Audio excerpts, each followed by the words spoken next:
Alrighty guys, what's going on today? So today I want to talk to you guys a little bit about a question that I see pretty often online, and that is, are KRK Rokits good for vinyl?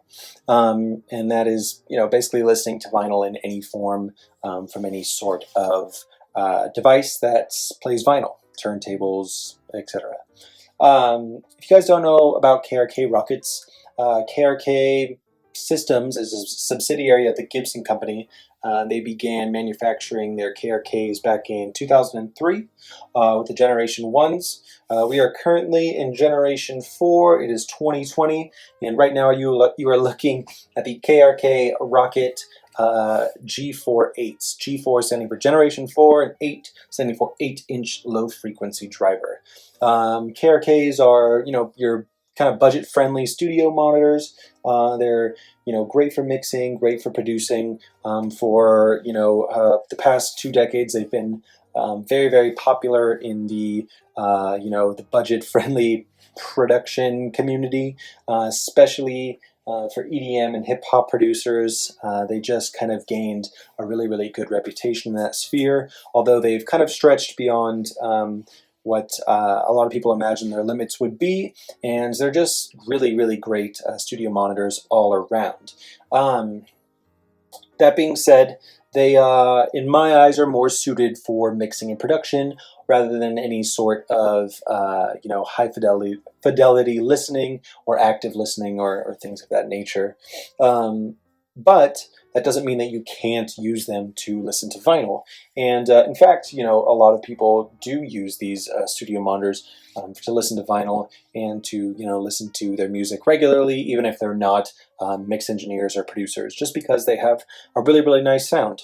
For starters, they have a nice flat frequency response kind of across the spectrum. And so you kind of get a more even and honest representation of the music that you're listening to, which is great because, as we all know, vinyl is, the highest fidelity form of listening. It just kind of gives you all the little nuances that you could want out of a song because you haven't had to compress the life out of an audio file using some sort of digital, method.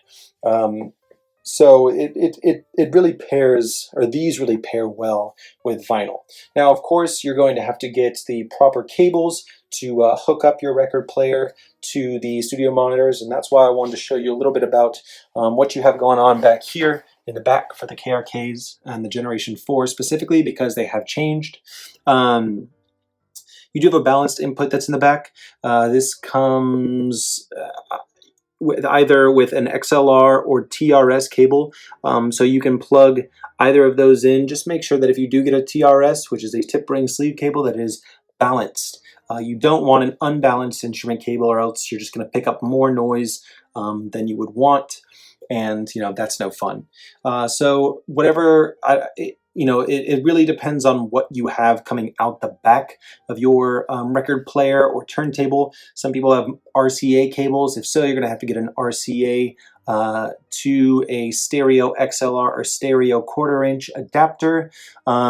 If you have 1/4-inch inputs or XLR in the back of your record player, you're in luck, because you simply just connect, male to female, and you're pretty much good to go.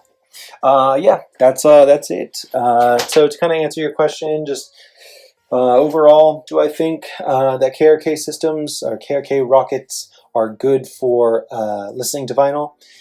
Maybe not the best, but they are absolutely,